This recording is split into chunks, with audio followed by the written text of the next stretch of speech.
Hi there. My name's Linda.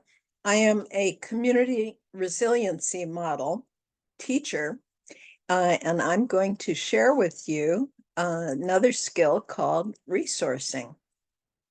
And this is easily my favorite skill because it's really quite powerful.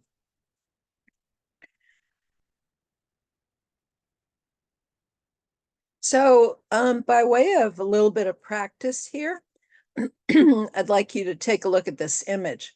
One of the best ways to learn about developing a sensory vocabulary, in other words, words that we can use to describe sensations that come from our environment, sounds, smells, and so on, or sensations that we feel in our body. We usually don't pay much attention to those unless we're uncomfortable, like we need to eat or sleep or go to the bathroom, right? But we actually have the capacity to pay attention to sensations of well-being in the body. And it's a way that we can build up our own well-being, resiliency, etc., how well we cope with things.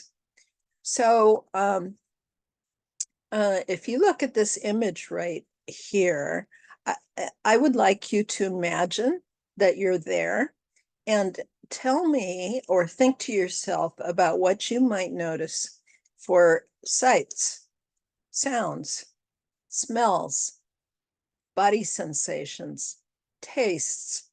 So for example, you might notice in the building that you're in, it's like open pipes. There's wood, there's a wooden table. Sounds, it's pretty noisy sometimes in restaurants. But do you hear laughter? Do you hear other music perhaps playing? And then what smells are there? You can imagine these people are eating pizza, they're drinking coffee or hot chocolate, and they're talking, right? And they're laughing. So certainly they might taste the chocolate or coffee or pizza. And sort of with CRM, what we do is we lean into the sensation, sort of experience it a little more deeply. And so that's the most important part of CRM. And then notice the sensations and then say to yourself, are those pleasant, unpleasant, or neutral? So we don't want to dig down into the unpleasant sensations, but if you have sensations that are pleasant or neutral, sort of lean into them. And that's a way of developing this, we call it resiliency, this capacity to tolerate stress. We all need help with that. So resourcing is identifying a person, a place, a memory, an object, maybe, something that brings you a strength, a sense of strength, calm, peace, safety, joy, perhaps. And it could be something about yourself that you're proud of. It could be part of your personality, or maybe a physical attribute, like you may have very strong arms or legs.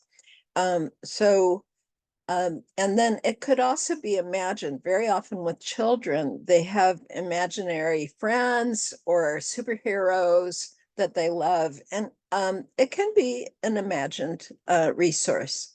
So you can see some pictures here. I think anybody looking at this picture of the child would sort of really appreciate it and maybe get a sort of a how cute, how sweet, and so on. We feel the same way when we think about animals, pets, cats and dogs, for example. We may have certain objects that we're attached to, like a blanket or certain cup that really, you just love it. And so if I were going to ask you about your resource and you said, well, I really like to drink tea in the morning, and I have a particular cup, I would ask you some questions. Well, do you remember a time that, or a place where you were sitting and you were particularly comfortable? It was a really nice experience. Can you describe that to me? So that's resourcing somebody. It can also be a place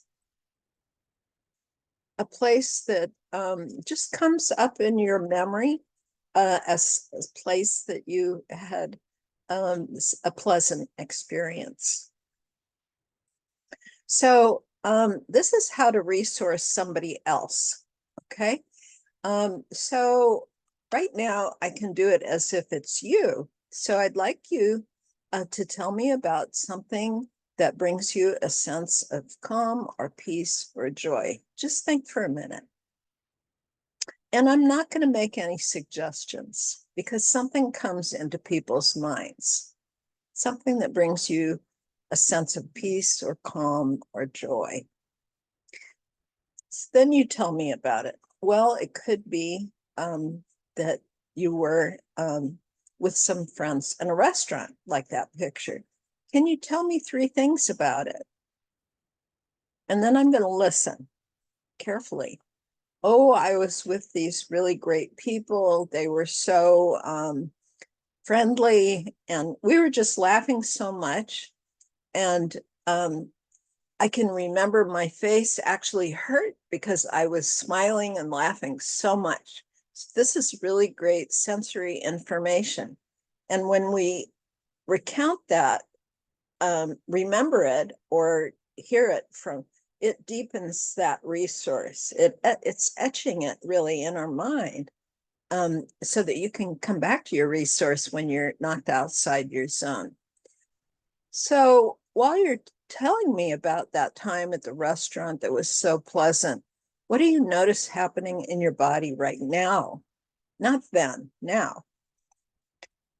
What people usually say is, oh, I feel warm inside. I feel it here.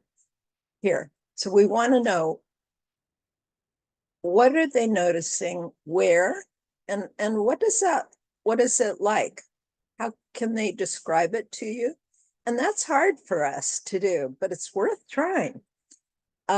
So you can actually talk about how, well, I feel it in my chest. I guess it's right over my heart. And it feels warm or light. It feels open, because we're talking about something that brought us pleasure. Can you tell me if those sensations are pleasant, unpleasant, or neutral? Okay. And do you notice any difference in your breathing right now? And people very often say, well, I'm, excited about talking about my birthday party, so I can feel like my heart might be beating faster. But other times it might be remembering something and feeling more calm. Well, calm is a concept, but I want to know, where do you feel it? Oh, well, I noticed my shoulders relaxed. So where do you feel it? And what is the sensation? So if the sensations are neutral, you can say to somebody, okay, hang in there with that, linger with it.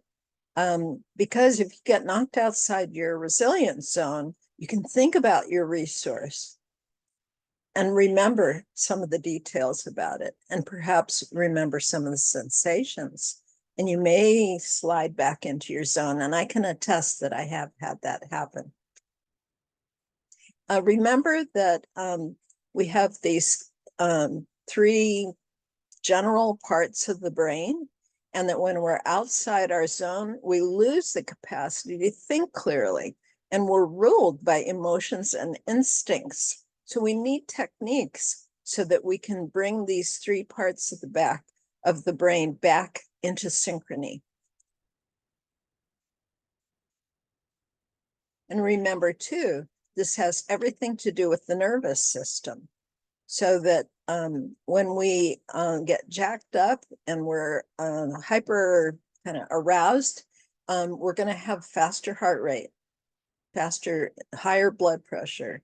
Our stress hormones start circulating. So we need ways to get into a parasympathetic state. which means to put the brakes on. And if you've learned breathing exercises or you've tried yoga, you may have some techniques already that are good, but we can also help ourselves by, getting enough sleep and exercising.